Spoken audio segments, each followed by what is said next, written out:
With Sherry is a bariatric podcast talking about weight loss surgery. I am not a licensed professional. Any views and or opinions expressed in the show are those of the speakers and do not reflect the bariatric community as a whole. Always reach out to a professional with any medical issues you are experiencing. Thanks so much for tuning in, and I hope you enjoy the show.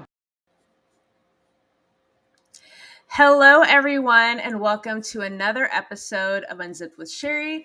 I apologize immensely. Apparently, Mercury is in retrograde, and so shit has been hitting the fan technically. So we have been trying for the last 12 minutes now to get to you guys because you guys need to meet Christine. She has become such a dear friend of mine. I met her in the bariatric community on TikTok. Talk about having first impressions of people and then meeting them, and it just exceeds the expectations that you have. She is such a delight, an amazing soul. I am so blessed to call her a friend. So I asked her to come on the show and talk a little bit with us about her journey, her experience, what life has been like before and post-op. She had the gastric sleeve in April of 2022. So she just celebrated her 1-year surgiversary literally a few days ago. So I can't wait for you guys to meet her. Christine, I hope you're ready because we're about to get unzipped. We all have a story on how we got here, right? So for me, I used to be over 350 pounds until one day I made the single decision that I wanted change. Weight loss surgery has saved my life, and now I am here for you. I want to hear your story. You know, the one that happened during that before and after picture. It's time to unzip. What's your story?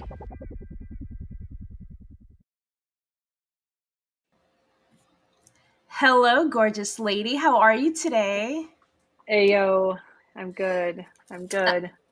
So sorry about the technical difficulties. I feel bad that people get nervous enough about being on a podcast and then having all of this happen. It's been a lot of fun the last 10 minutes, but I mean, I know nothing about technology, so I'm gonna always say that first. I can barely post one TikTok video, let alone understand all of this. So I'm cool.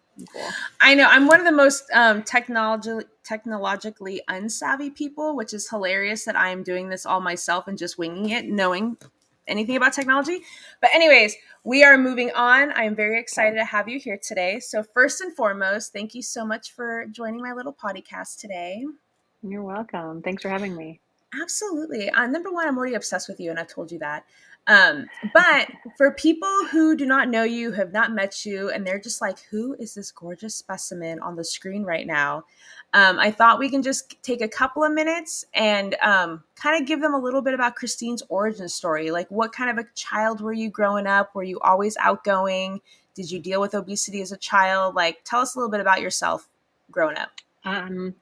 Yeah, I was never obese as a child. I was very active. I kind of moved around a little bit. Lived in Casper, Wyoming, born in Oakland, California. We lived on an island in Alaska for 4 years, just my parents, my sister, and I. That was kindergarten through fourth grade. And we had to wear whistles, and we were just out the door. We lived outside, and Oh, wow. snow or not, we built igloos, we built snow tunnels, we ice skated, we played on this island that was our kind of wonderland, I guess. And then we moved to here to Oregon when I was the end of my fourth grade year, and having not been to school before, that was like a haven for me. I was like, look at all these people. Oh my gosh, I'm going to be friends with all of them. And I just really kind of gravitated towards being funny and social and everybody's friend, I guess. And I didn't really start having issues with weight until, say, I was 22 when I got pregnant with my first daughter. And I didn't have any real issues with weight until after that. I mean, I put on like the freshman 15 and stuff in college, but Oh, just like and that's everybody else different. does. But Yeah. that, yeah, it wasn't because I was depressed or anything. It was because I was, smoking weed and drinking beer. Am I allowed to say that? You can say whatever you want. I put Okay. disclaimers. If you feel if a curse word comes out here and there, like I put disclaimers on here that it's for 18 and over. So the thing is, I want you to be you. You are Yeah. authentic. You are genuine. Um, Yes. one of the things that I've learned a lot over the year. I mean, like we've all had our own issues with obesity in different ways, but I've come to learn over the last 8 years that almost every single person that I've met from the bariatric community had some form of trauma, whether it's emotionally or something that caused an emotional reaction to food. And Yeah. what's interesting is everybody's different. I was somebody who was overweight I've always had the extra baby fat growing up. I was considered fat at I think it was like 10, 11 years old in junior high. But other people, they lived a normal life, a healthy life, they were active kids, and then usually something might happen that kind of changes the trajectory of life and then makes people turn to food. And I'm just curious, was that the case in your story? I mean, yes, my daughter's dad passed away. My oldest daughter, her father passed away when I was pregnant with her. I was 5 months pregnant, and he was killed in a construction accident. And, not only was I 22 and he was my first like real love, but I was also hormonal and fairly inexperienced at dealing with this kind of heartache. I mean, there were a lot of people in growing up in high school and middle school. We had a lot of friends killed in accidents almost every year. We were like a cursed class. Somebody died every year. So you Interesting. got used to having like experiencing that loss, and but this was different. This was very, very personal and close to home, obviously. And um I well, like, oh, so the day that we were supposed to be able to view his body, I went to the funeral home and I had been saving clippings from the newspaper, so I could take them because when he was alive, he liked to read the comics and the cooking section of the newspaper. So I saved all of those and I took them to the funeral home and I had my mom drop me off. I mean, I had my own car and everything, but there was a lot of shit happening in that week prior that was just like, I don't know, I was very depressed. I was, Well, you had your I didn't entire world, even. your whole world just crashed down. You're 22 years old, you're five Yes, months pregnant, you're hormonal, and now you have to plan a funeral that you never expected that you would have to plan. right. And I had never actually seen a deceased body. Anyway, I had my mom dropped me off and I sat on the bench outside of this funeral home for what felt like an hour, just kind of like building up the courage. And when I finally went to go inside, felt brave enough, the door was locked. And I started like banging on the door. There was a car in the parking lot. It was not like nobody was there. It felt, even though I know it was not personal, it felt like somebody was trying to tell me something. I don't know. And I walked around the entire building banging on windows. And then I just decided that must have been a sign Mhm. and that I was meant to be with him. And this funeral home is on a very busy, steep hill. And I walked out, took my newspaper clippings and walked out into the middle of the road. And I laid down in the road and was just, I wasn't hysterical. I wasn't um, overly emotional. I don't know if Mhm. that it seems kind of weird to say Like it like almost that like because I was stoic obviously, or yes. And I just laid down and I was crying but not like sobbing, and I laid down in the road and I held on to my newspaper clippings and I closed my eyes and I just kind of like released, like it just felt like I was releasing all of the angst and heartache and everything. And I heard a car coming and Um, then I heard an emergency brake and I heard a car door. And my eyes were closed this whole time. And this man laid down in the middle of the road and held my hand. And, um, he saved my life. This is really deep for like 5 minutes in. Or I'm sorry, it's 10 minutes in. But anyway, No, you're he fine. saved my life. This stranger, he I'll never forget, when you have certain moments in life, they make this imprint in your heart and in your head and in your memories. And I can remember exactly the day. I can remember exactly what I was wearing. This man was wearing a gray and green flannel, which my boyfriend often wore, a gray and green flannel. He had dark hair and a big bushy beard. And I remember thinking, and that's in August, and he's got this big, huge bushy beard. And this old guy, he probably was like 30 years old or something, right? He was Right. But maybe when you're 35. 22, that's older. Yeah, he's like this older guy.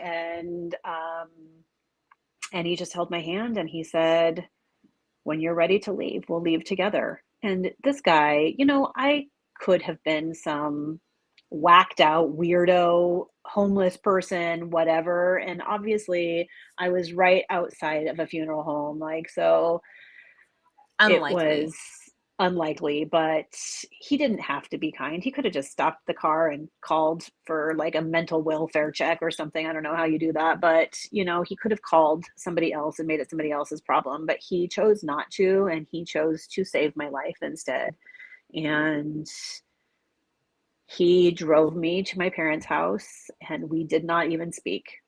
And we laid in the middle of the road for a very long time together. And then I started to sob.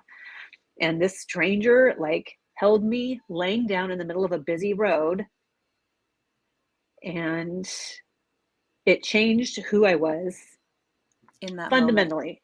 Yes, fundamentally, I am a different person because of this stranger.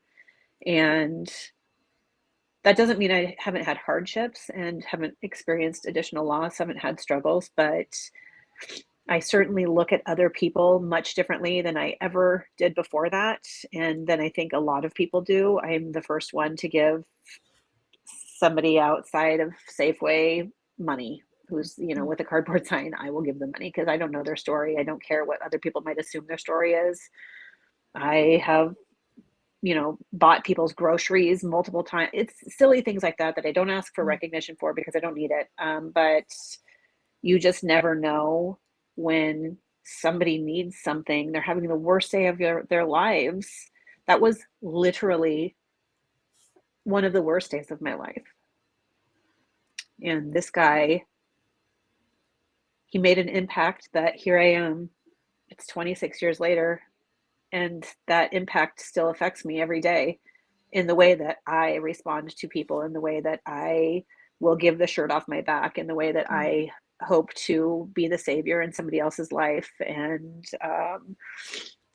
but following that, I didn't really deal with my grief.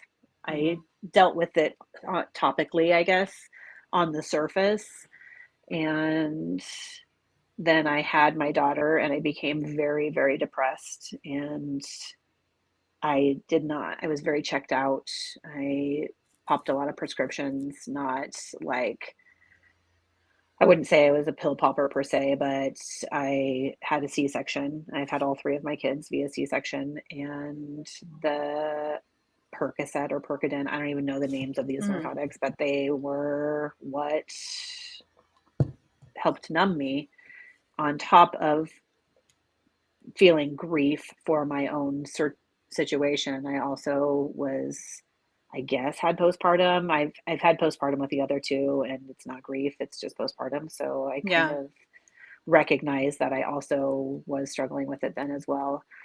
And I let myself go. I mean, I was 22 and I was not overweight. I was not, um, I did not have bad eating habits. I just let myself go. And And it's one of those things that, like, you grew up being very active and very extroverted and very whatever. And I've heard, like, I don't have kids yet, but I heard, postpartum depression, even without the added stresses of life and tragedy, is a lot for women to have to deal with. So to have to Yeah, deal with that at 22 years old, you just had your first child, you're scared shitless. Now the person who is supposed to be on this journey with you together is gone. And right.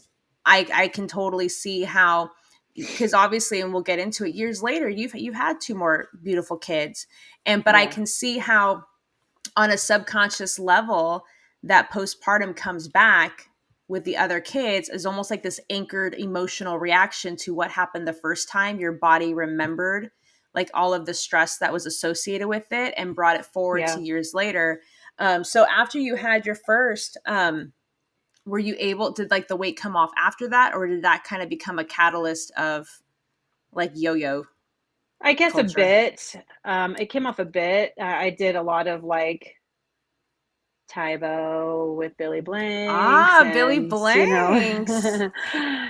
doing I was a single parent and I worked a ton. I was, once you become a single parent, and I don't have any experience with people who are just absent. I only have experience with people who are deceased, of course. Mm. But once you are like literally this person's everything, for me, the way I saw that was I am the breadwinner. I am the mother and the Mhm. father breadwinner. We would have been a two income family. And instead, we are a one income family, and I need to be the best breadwinner I can be. So I put a lot of time and energy into work, and I didn't make a lot of time for myself. We also ate like, what kind of frozen meal can I buy? And Something quick and easy. yes. So that started like the journey of my bad eating habits, I think. And the weight, I was always able to kind of like get the weight off and then I'd put the weight back on because as soon as I'd hit goal, I would, or I'd sabotage myself somehow. Oh, there's this happening. So I better, well, I'll just take a break from my diet, from my low carb or South Beach diet. Mhm. And then the weight would come back on and then some. And that just kind of was the yo yo that I'm sure a lot of people are familiar with. And I was never really able to keep it off. I think the most successful time I kept it off was before I actually had my daughter, who's now 9. We call that the second litter, oldest child, because Right. it's the second litter. And she before I got pregnant with her, before we decided to start trying to have another baby, I was in the gym 7 days a week. 7 days a week. And if I knew we were going to have beer and pizza on a Friday, I went to the gym twice and I wrote every single thing down that went into my mouth. And it was exhausting. And I did it for 3 years and I maintained a weight of like 180 to 185 pounds. And those scales that determine your level of obesity or whatever, Mhm. it still said I was obese and didn't even say overweight. It just still said I was obese. And it was very frustrating, but I felt good. I'd, I'd say I felt good-ish. I mean, I will always need plastics until I have plastics. I won't need them anymore. But anyway, I will Right. need plastics regardless of how big or small I am because I have, you know, stretchy skin from having babies and stuff. But So you spent like a good 3 years actively working on your own with yeah. diet and exercise. You gave yourself grace with like certain events and like meals or whatever, but for the Yeah. most part you were extremely active. And I know firsthand how frustrating that is when you're putting everything into it and that Hmm. scale is not moving, those pants are not getting smaller. It is completely defeating. Yeah. I did the 3 years that I was active, I was a decent size. I was just very fit. I mean, I look back at those pictures and love how I looked. And then I got pregnant and that the second baby, first in the second litter, Second anyway, litter, whatever. yeah. Second litter, first baby. I maintained my workouts until 7 months. I did my last spinning class was my 7 month um, check, and I was Oh like, wow. okay, it's too hard for me to. do the things I need to do on the spin bike with this big giant belly in my way. And so I switched it up and I started swimming. And I swam excuse me, most days of the week. And then I did weights in between. I maintained that whole pregnancy. I gained 8 pounds.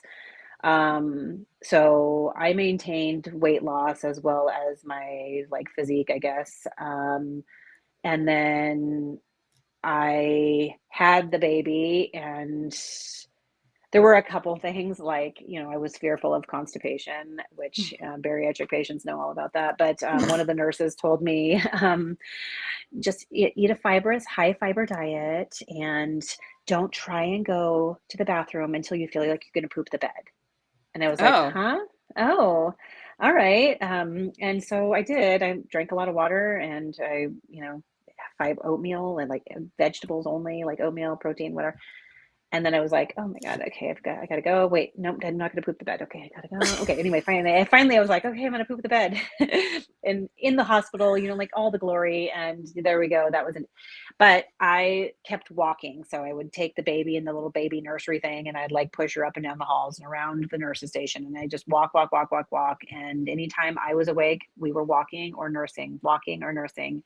And the nurses were like, get her out of here. She is just like, she's always out in the hall. Like, just get her out of here. And after I got checked out, or after we checked out of the hospital and got home, it was the end of the week and we were walking 3 miles every day, 3 miles every day. And my hope was, like she says in Clueless, happy people don't kill their husbands. Well, Mhm.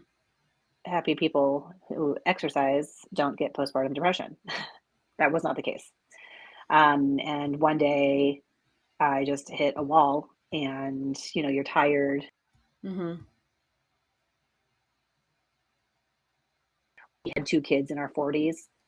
And that's hard. We were in our Yeah. 40s and that was tough. And then we also had a teenager at home and she was, extra work. And it was just a lot. And I hit this wall and became completely depressed and stopped walking, stopped caring what I was eating, stopped everything. And then about a year after we had her, we decided we should try for another. So they're close together. Mhm. And then I got pregnant right away. I got pregnant right away with both of those second litter babies. I had an You IUD. say like second litter. It just cracks me up. Yeah. The second litter babies, I got pregnant with right away. And like my body just was chemically imbalanced anyway. So Mhm. I was already like struggling with depression, and depression's no joke. And I Mm-mm. don't tend to lean on the depressive side of things in life. I tend to be, the eternal cheerleader, the glass is half full, like, we can find a solution to anything, Mhm. like, let's give it a good old college try. And feeling incapable of digging myself out was just a feeling I just didn't understand. I just didn't understand it at all. And I definitely had opinions about antidepressants, and Mhm. there was a stigma around it. And I didn't want to be a pill popper. I'd heard lots of people talk about happy pills, and Yeah. I I really just did not want to be one of those people that fell into that category of I need happy pills to be happy. Like I Right. can fight through this. And the way I fought through it was by feeding my face and overeating because food made me happy, and that being lazy made me happy, when in reality none of it made me happy. It was just, a band-aid on a much bigger problem, and Yeah. that led to a much bigger problem. And you and I had talked about this too. Like you and I have bonded over the fact that, we take pride in the fact that we never, like I take pride that I never get sick. Knock on wood. It's very, Hmm. very rare that I ever get sick, that I ever have, the flu or anything like that. However, the rare occasions in my life that I have gotten sick, I get it really, really hard. And it's almost Hmm. like crippling at one point. And the same thing with depression. I've always, as much shit that I've been through in my life, I've always learned to make jokes about it. I learned to like everything's for a reason, blah, blah, blah, glass is half full. However, again, when I had my nervous breakdown, like when it hits you like a ton of bricks like that, I fell very, very hard, very, very quickly. And I was the same way. I'm very weary of taking Tylenol unless I really have to. And I have nothing against medications at all. Mhm. For me personally, I never wanted to rely on something. I wanted to find if there's a way that I can do it on my own, if there's techniques that I can do. That was just always my mentality. But when I was really deep into it and I could not function on a day-to-day basis, my only option was to try medication, and that was able to get me through the hump, and then over time I was able to wean off of it. But when you're usually in that mindset and you go down hard. Yeah. Yeah, I mean, there were days where I couldn't even like take a breath. Mhm. I felt like legitimately, and it's hard to wrap my head around it because I just am not a depressed person, right? Mhm. Everyone has episodes. But I couldn't take a breath. And I've always kind of just assumed that this is going to sound shitty, I know, but I've always kind of assumed that people who say things like that, they're using it as a scapegoat of some sort. They're making excuses or whatever. They're just not trying hard enough, or they're lazy, or there's this very generalized opinion until Mhm. you yourself have experienced it. And Yes. my mentality on it changed completely. Like, I am very familiar with seeing a therapist. I love therapists. I personally love it when people tell me I'm fucked up and how to fix it, because I don't know I'm fucked up until someone tells me how to fix it. Like, Right. how can I be a better person? I always am just striving to be a better person all the time. And I had two different therapists tell me that it was time that I went on antidepressants, and I was like, I'm going to need a new therapist, okay? I Mhm. don't need someone telling me I need to be on medication. I don't need someone telling me I need someone to tell me how to fix it.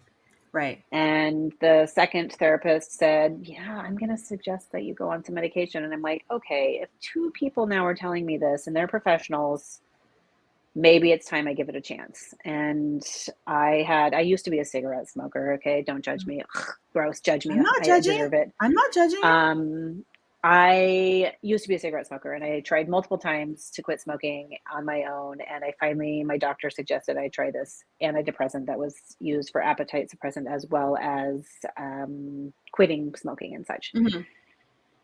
Well, it didn't end up helping me quit smoking, but it did make me feel numb all the time. I wasn't happy. I wasn't sad. I wasn't anything. I was just existing in life, and Yes. I hated it. And I hated it. Like, yo, man, I am such a fucking happy person. I love myself. Like, I Mhm. legitimately, not a lot of people say that about themselves, but I love who I am. I am very happy. I am very energetic. I love to be that person. I don't have to try. It just is who I am. Right. And to have something that numbs you completely, I was a shell of a human being. Yes. And I didn't like it. So I felt No. like that was going to be the way that antidepressants that was my experience, and that's it, the end. And it wasn't. I was able to No. get a different prescription. And I was the exact same way. Like I was fighting it tooth and nail, but it got to the point where I woke up in the morning, I couldn't breathe, I couldn't function, I couldn't do anything until I went to bed. Same thing. Like it was like this complete and utter nervous breakdown.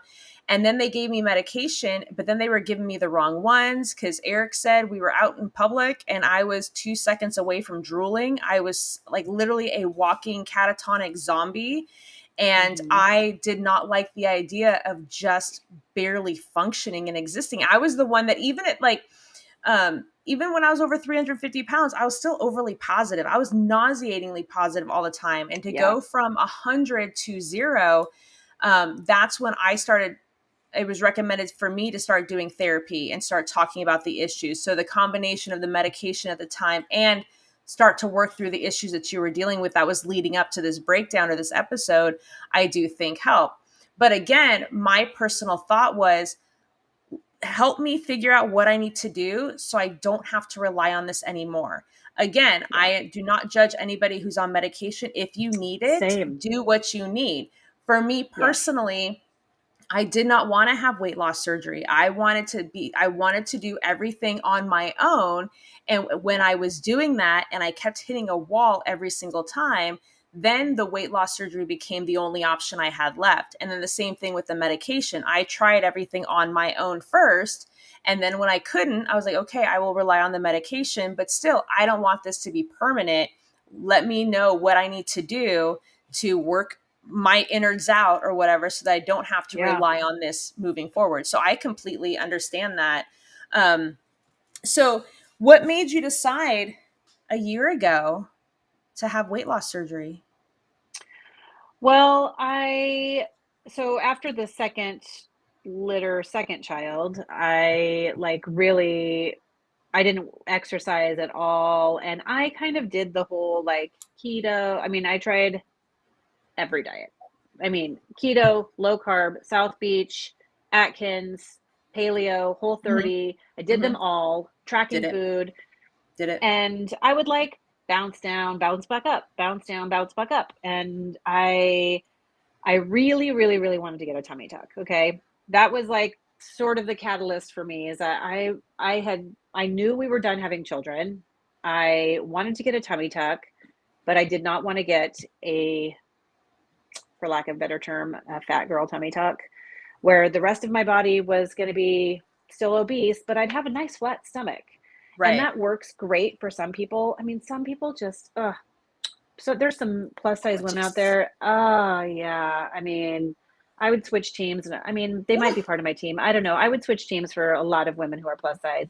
I right. don't care about that on other people. I only care about it on myself. And I just knew that that was not something that was going to make me happy.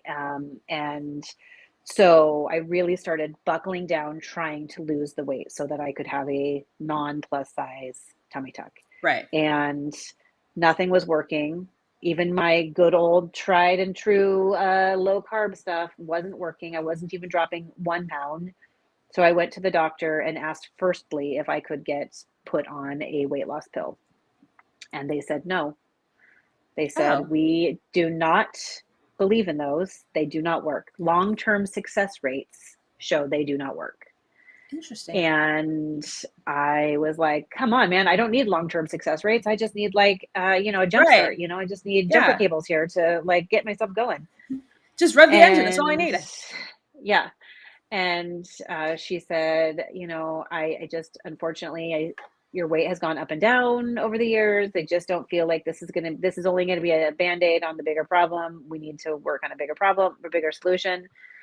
So let's do a caloric deficit. So let's talk about what a healthy calorie intake for you is, put you into a deficit. I want you to track your food and we'll do a Mhm. follow-up to that. So I did that and I stayed between 1,500 and 1,650 calories, 1,650 calories for 5 months. Okay. 5 months. I tracked every single thing that went into my mouth. And I was like so excited. Oh, girl, I You're like, can't wait to go to hell this yeah, doctor's I got appointment. this. Ooh, ooh, ooh, ooh. I Mm. get there. I've lost zero point 0.8 pounds in 5 months, zero point 0.8 pounds. And I literally, very dramatic, enter scene. I dropped to my knees and started crying in the doctor's office. Okay.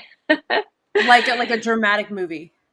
Yes, dropped to my knees, my face in my hands, and started crying. And So in that 5 months, you never weighed yourself at all. no, Wow.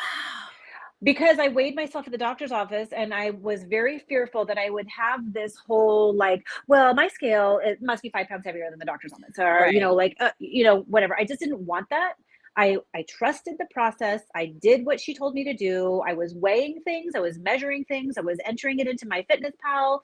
I was putting in, if I chewed a piece of gum, I was putting that in there. If I drank a thing of water, I Wow. put that in there. I am disciplined. I am a very disciplined person when I'm doing it for someone else. Okay. Hmm. And that was a failure. And I just started crying. And she's like, okay, okay, let's run some tests. We'll check your A1C, which came back that I was pre-diabetic. I was 1 point below the diabetic line. So I was like severely pre-diabetic.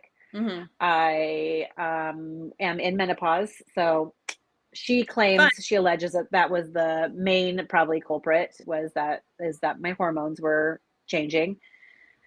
Um, And she referred me to the bariatric department. And I was like, whoa, whoa, whoa, whoa. Okay. I don't think we're there yet. I mean, let's Right, not give up on me just yet. because my thing is like, okay, you don't want to do a pill, but you want to cut my stomach off.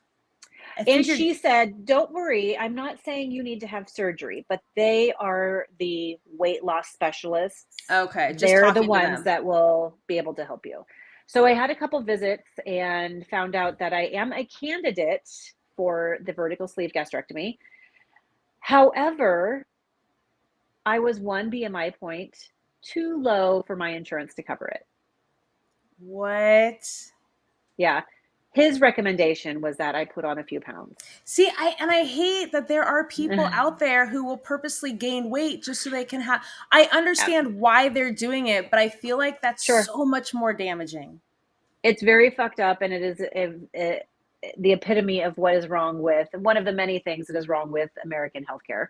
And I said, absolutely not. I have just struggled for 5+ Like, months I to earned that point lose eight. I'm point not putting that 0.8 back on. pounds. Yeah. So I started asking clients. I see people every day who, have struggled with weight. And I know several people who have had bariatric surgery. And of those, many of them have had it in Mexico. And so I started doing some research. I have a great OBGYN. She's one of those doctors that, like, I could email her that I was having a fight with my husband and she would call me. Like, she's just one of those great doctors. She's not a primary care. She's an OBGYN. And, but I said, what do you think about people who go to Mexico to have bariatric surgery? She said, well, do I think you should go out of the country to have a medical procedure done? No. Do I think you shouldn't go out of the country to have a medical procedure done? No. I'm just going to tell you what I would tell you if you were having it done in the office next to mine. Do your due diligence, research any physician that's going to touch you. You know everything about their license, you know everything about where they've practiced, you know everything about their success rate, and then you can make a decision. And so I did just that. I started with looking on some Facebook groups and looking for like favorite surgeons and whatnot.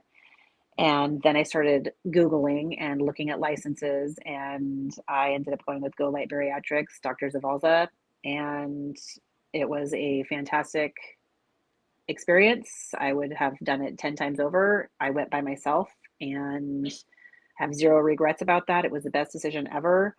It was also the first thing that I had done just for myself in a very long time. And I had a minor complication. It might not have been like super minor. It could have been like a big complication, but that thing they give you after you've had the surgery and you're supposed to like make the No? ball go up. Okay. They No, give I you didn't this have to thing, do right? that. Oh, you didn't? What? Okay, weird.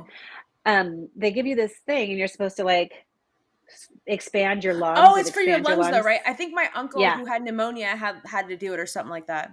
Yes. So it expands your lungs. Well, this was the one time where I probably should have been paying attention, but I was like out of it and whatever. And I was blowing into it instead of inhaling. And so I wasn't expanding my lungs. So all that gas pressure caused my left lung to partially collapse. And I was out walking the halls because, walk, walk, walk, walk, walk, Right. walk, walk, walk. And I was not yet able to swallow anything. They gave you ice chips until you passed your leak test. You couldn't swallow anything. So 24 full hours after my procedure, I did Oh, not, Bobby said the same thing for him too.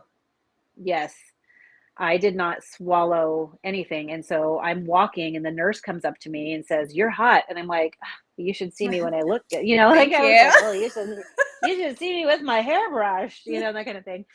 And he gets out his thermometer and does that. And he's like, "You fever, go back to your room." So I was like, "Oh, okay." So I get back to my room and the doctor's already in there waiting for me and listens to my lungs. And yep, I'm not like one of my lungs is not expanding. And he's like, "You're not doing your breathing exercises." And I'm like, "Oh, yes, huh? I am too." And he's like, "Okay, well, here, show me." And so I showed him. I was like, "Oh, yeah, look at that. All the balls went up." And he's like, yeah. So he takes it from me and turns it around upside down and gives it back. And he goes, "And here we take deep breaths in." And I was like, "Oh, Oh. I'm not doing that." He's like, "Yes, I know." you need to do that. We're going to, in the meantime, we're going to give you a treatment. And I had to wear this mask where it's like spitting fluids and crap at my face and like trying to breathe in this stuff and whatever. And then I had to have an oxygen mask for a little bit after that. And they came in every 5 minutes and made me do a breathing exercise. And I'm like, yes, sir, I'm doing Wow. it. You know, Well, and now it you're doing was it correctly. crazy. Yes, now I do it correctly. And now I know for all future surgeries, because there will be future surgeries, I need to breathe in. So that was the only Well, complication that I've had. well, I think that's a pretty major complication. Although, like, I I'm mean, it was glad that it ish. was a full recovery. But you and I have already Yeah. discussed that when it comes time for plastics, I am coming down with you, Yes. Ooh, ooh, and ooh, I will ooh. I make can't sure wait. that you are inhaling properly. Yes. I will not let you blow too Yes. hard. I will blow as hard as is necessary. Okay. If that is what is asked of me, I will comply. I As you better. I got your back.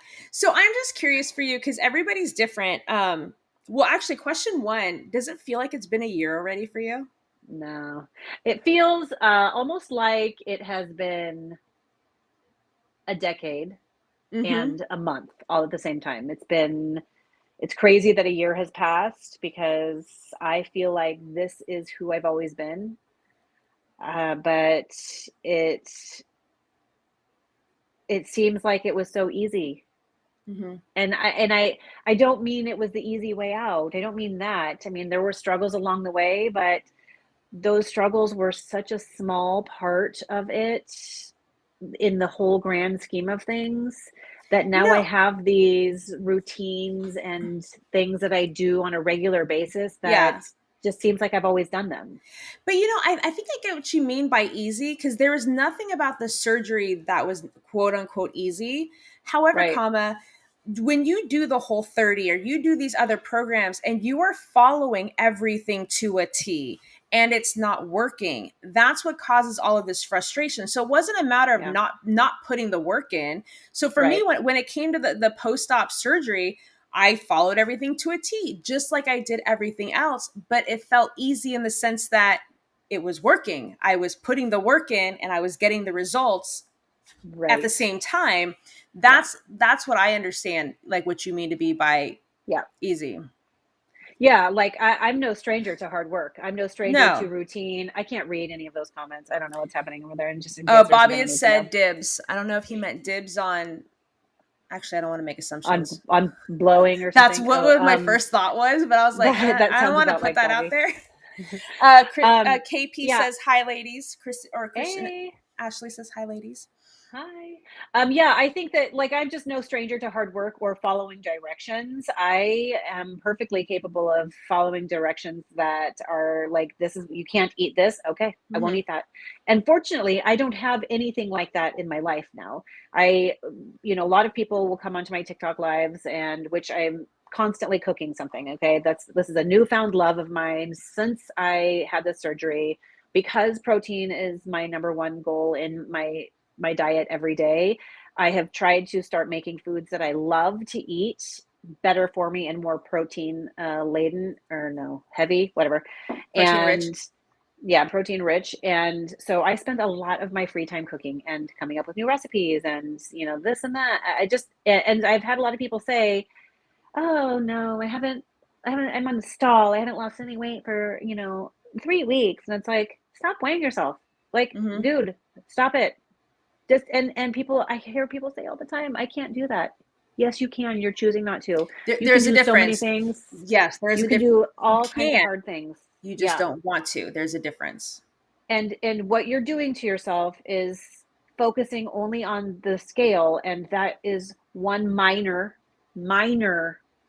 form of measurement. Yeah. And your success, it has so much more to do with other things than just your scale. And I don't even mean measurements either. I mean like, how do you feel? Are you following the guidelines of your surgeon? And if you look at what you're eating, what you're drinking, what you're consuming, what you're moving, like how you're doing, you'll find your own answer.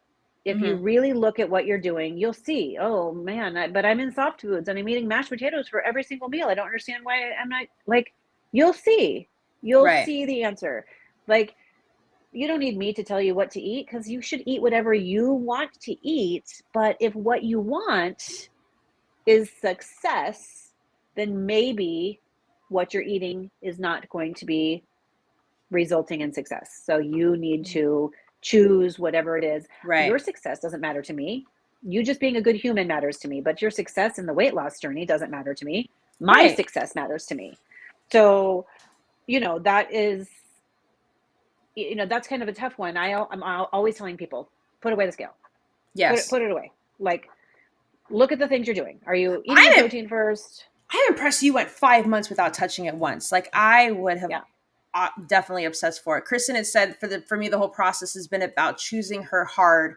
It's only been as hard as you allow yourself to make it. And that's one thing that Mike said a lot on his show is that obesity is hard, weight loss is hard. Choose your Yeah, for hard. sure. Like it's about deciding what kind of work you want. One of the things that I love about your TikTok when you go live and stuff is there's a lot of people in the bariatric community who obviously have emotional connections to food. Like food is an addiction. And it's Yeah. no different than heroin or cigarettes or alcohol or shopping or any other kind of addiction. I personally think that obesity is the hardest addiction because you can quit tobacco and heroin and drugs and Yes. never touch it again. You can't stop eating for the rest of your life and Yeah, survive. So it's about finding totally. balance. And so I understand why there are people out there who do not believe in moderation. They can't eat certain things because it's a slippery slope for them, but I saw that. But what I love about you is you're finding ways to enjoy some of your favorite foods, but making healthier options. Like I watched you on your live make a chocolate cake out of a freaking microwave with protein powder, baking soda, and some applesauce. And I'm like, this is the Yeah. craziest shit I've ever seen. But I have a Yeah. sample pack of Devotion right now, and it's a chocolate brownie one. And so I'm Oh, waiting yeah. until I talk to you to tell me exactly what the steps are because I'm making myself a mug cake this week. And Yeah. I love that you are embracing you can still enjoy food and you can still have a passion for it, but you don't have to, go in excess and you can find healthy options for it. So I love that you are spreading that to the community and showing them all of these tips and tricks. You're the reason that I think I started putting yogurt in like almond butter or something like that, or I bought the cottage cheese for you. I haven't blended it yet because I don't have an immersion blender yet, but it's on my Amazon wish list. I'm gonna get Mhm. one.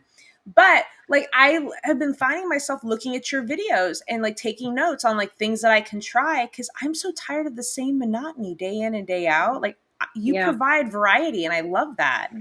I'm glad that that is the whole point for me. And let me be completely transparent here. All of the things that I cook are not uniquely my ideas. I cook a lot of things that I get inspiration from on other people's pages, and I think, oh, you know what? I like that concept, but I think I'm going to add a little something different. I'm going to add a flair to it. And so they're not uniquely my ideas, but I do love the ability to, and Devotion Nutrition, actually. I mean,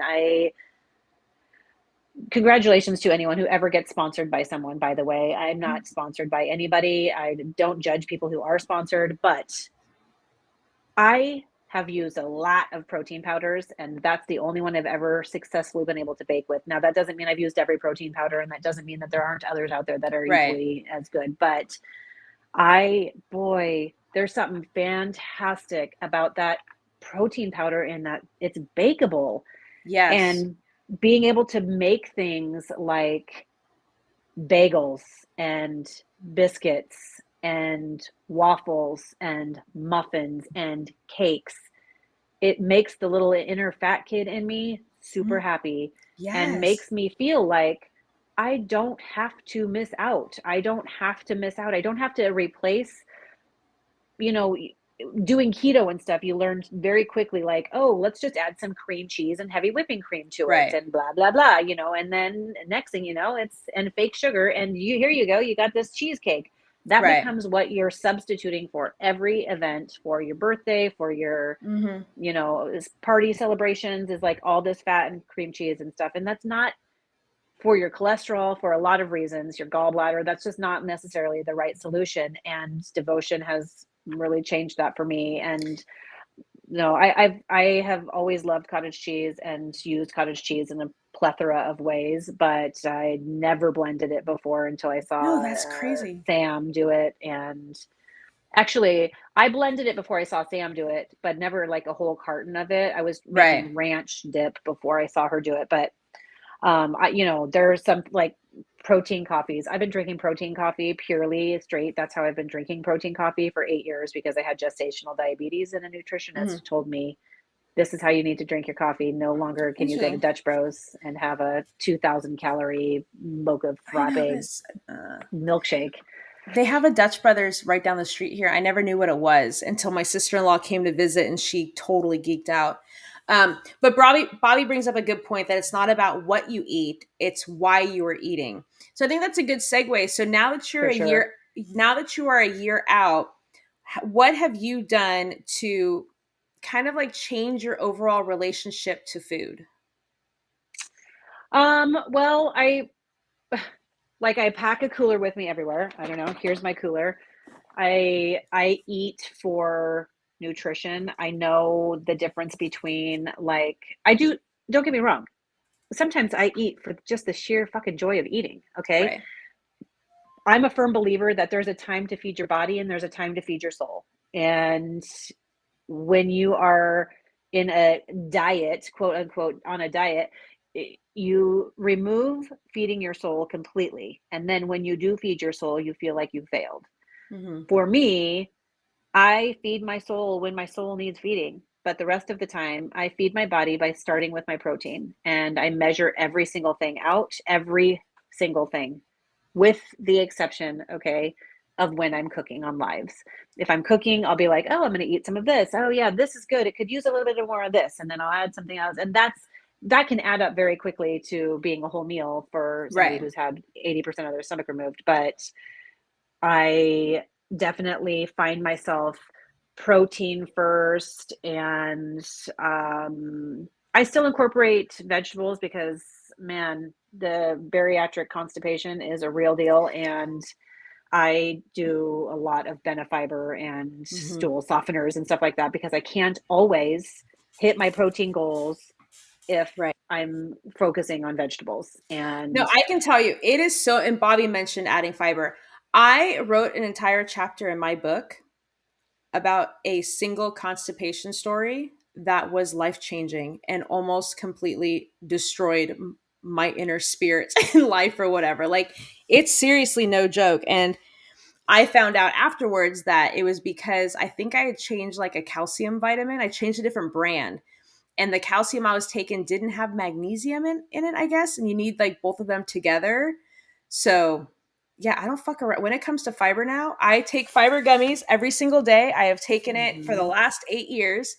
Um, and if I even, which when I was in Daytona, I couldn't bring them with me.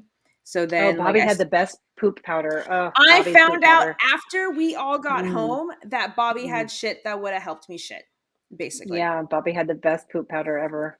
So irritating. Hopefully in Um, Chicago you're gonna bring some, but I I feel like the single biggest dietary change I have made is putting food in containers and pre-packaging things so that I am prepared at any moment to leave my house.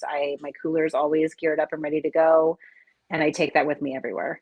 I take it with me when we go to the movies. I don't take it into the movie, but I'll grab something out of my purse and put mhm, it into, or out of my cooler and put it into my purse before I go into a movie. I mean, but I still allow myself things like popcorn. I still allow I mean, I still live.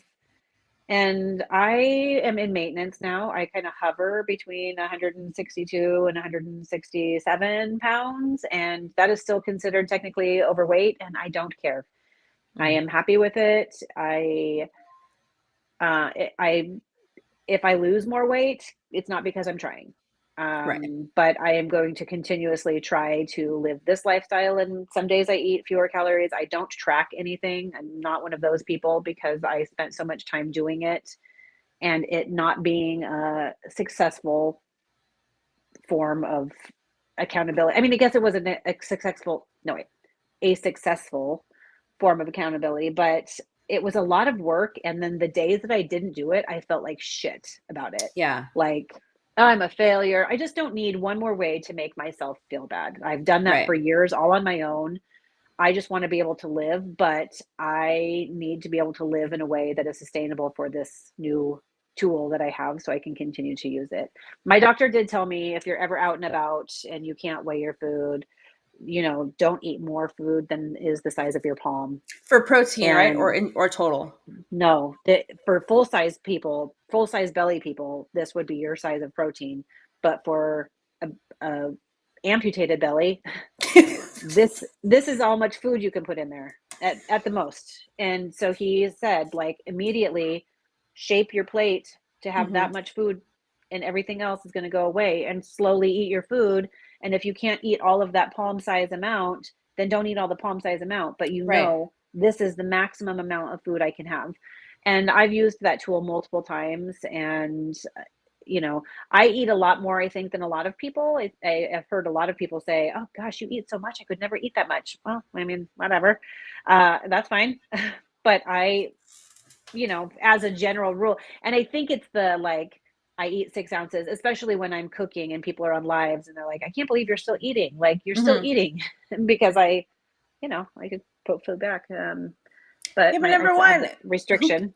but number one, I'm tired of people like making judgments on other people. Like, you don't know their story. You're also very active and you do work out. Hmm. And so your metabolism is a lot faster than other people who are not I working don't out.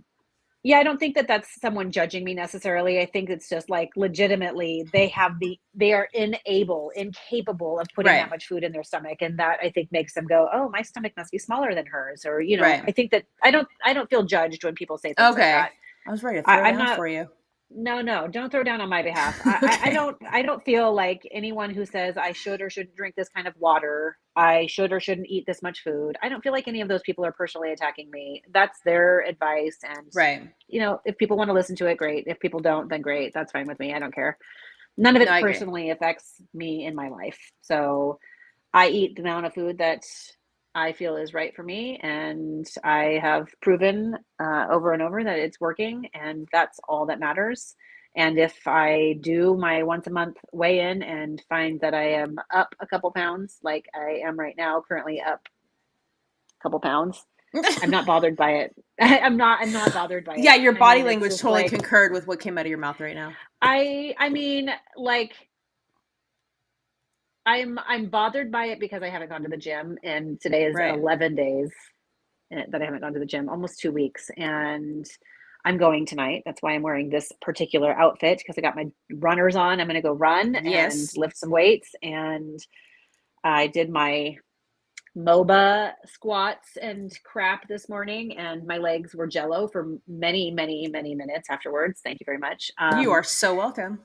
But yeah, I think that it definitely reflects, like, I for several days was eating, usually I eat 5 meals in a day. Yeah, I usually eat 5 meals in a day, um and again, I don't count calories, but I've been eating 5 or 6 meals in a day, and the other day I No, had but two here's the protein thing. bars, and Is you're not whatever. but you're not necessarily beating yourself down, because if you remove No, yourself from the situation, like, you can pinpoint X, Y, and Z have not been for sure. taking place, and the minute you start doing that, you're going to be right where you were again.